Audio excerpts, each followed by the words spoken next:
Hey there, folks. Today we're diving into a topic that's more critical than ever: US sanctions. We often think of sanctions as precise, powerful, and bloodless tools of international diplomacy. But the reality? They've become pretty blunt instruments. In our interconnected world, the ripple effects of sanctions don't just stop at places like Tehran or Moscow. They land right here in the US economy, impacting everyday Americans and US businesses. So let's dig deep. Not just into what the US sanctions are, but how the rest of the world is adapting, and why these moves are backfiring economically on America. First up, let's talk about the playbook. Sanctions are essentially economic penalties. The US uses them to restrict trade, freeze assets, block financial access, and isolate governments or individuals deemed hostile. Given that the US dollar is the global reserve currency, Washington has extraordinary leverage. Think about this: roughly 88% of global foreign exchange transactions involve the dollar. Most international trade passes through US-controlled systems like SWIFT and CHIPS, so when the US says you're out of the system, it usually hurts. But here's the twist: over the last decade, especially post-2014 with Russia and post-2018 with Iran, the world has started preparing for that exact scenario, and that's where the economic backlash begins. Sanctions might isolate countries from the dollar, but they also incentivize innovation and new alliances. Russia built SPFS, an alternative to SWIFT. China developed CIPS for cross-border payments in yuan. BRICS nations are exploring a joint currency and building reserves outside the dollar. Iran and Venezuela trade in yuan, gold, or cryptocurrency. Even Saudi Arabia is pricing oil in yuan for China. The message? If sanctions are weaponized, the world will build a financial system that's immune. And that's dangerous.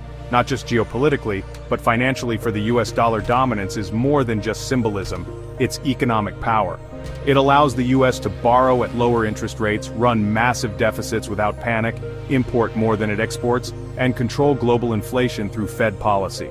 But when countries start trading in non-dollar currencies, demand for US dollars drops. That weakens the dollar over time, raises borrowing costs, and reduces global trust in the US financial system. Even US allies are watching. Europe has floated building an independent payment system. India is doing rupee-based oil deals. The world is essentially saying, we want options, just in case we're next. So, how does this affect the average American? Let's connect the dots. Higher prices and inflation, volatile markets, job losses in export-heavy states, reduced foreign investment, and erosion of US financial supremacy. The overuse of sanctions has a name among economists: sanctions fatigue.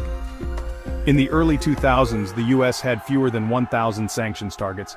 As of 2025, that number has exploded to over 12,000. There's growing concern, even among American think tanks, that sanctions are losing effectiveness. Instead of compliance, they're prompting economic decoupling. Instead of regime change, they're strengthening anti-American coalitions. Sanctions are becoming like antibiotics: overused, increasingly resisted, and sometimes worse than the disease. So what's the alternative? Should the US stop sanctioning bad actors? Not necessarily. Experts suggest using multilateral sanctions through the UN or G7, tying sanctions to clear, achievable goals, limiting economic spillover, and being cautious in sanctioning major economic players like China or India. Because if sanctions keep backfiring, they don't just weaken enemies, they slowly weaken the United States. Thanks for watching. If you found this breakdown valuable, hit subscribe, drop your thoughts in the comments, and let's keep the conversation going.